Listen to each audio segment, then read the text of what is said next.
The United States has gone over the cliff, but don't panic, your taxes aren't going up just yet.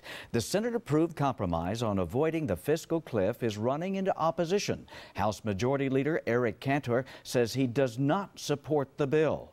9 on your side's Craig Smith is in the newsroom with more. Craig, you were touching base with our Arizona Congressman today. I have, and you'll hear from him in just a moment. Now, you know, the fiscal cliff issue has been full of suspense, and there is still more. It passed the Senate, but now there's a question of whether the House will vote on the Senate bill, whether it will pass, or whether it will change the deal in ways that could kill it. Early this morning, the Senate approved a deal to raise income taxes on people making more than $400,000 a year, but preserve the Bush administration tax cuts for taxpayers making less than that. There are many other parts of the multi-part deal, but its reception in the House could make it all fall apart. The House Republican majority wants deeper spending cuts than the Senate plan. If the House changes the deal, it would have to go back to the Senate, and many Senate members headed out of Washington after their vote on the plan.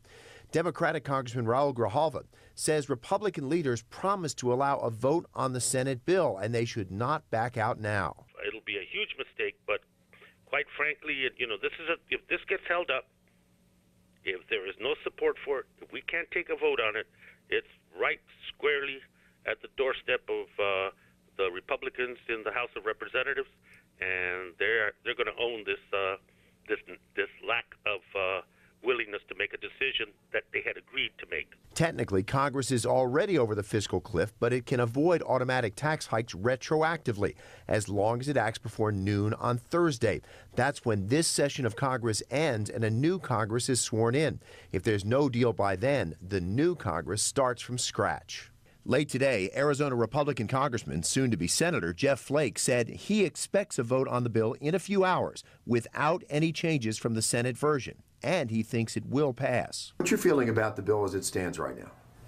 You know, the tax provisions are actually favorable. We make a lot of tax cuts that were temporary, permanent, and that's a good thing.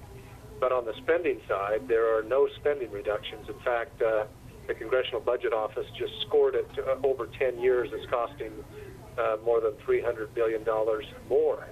That's additional spending in the bill. That's not good.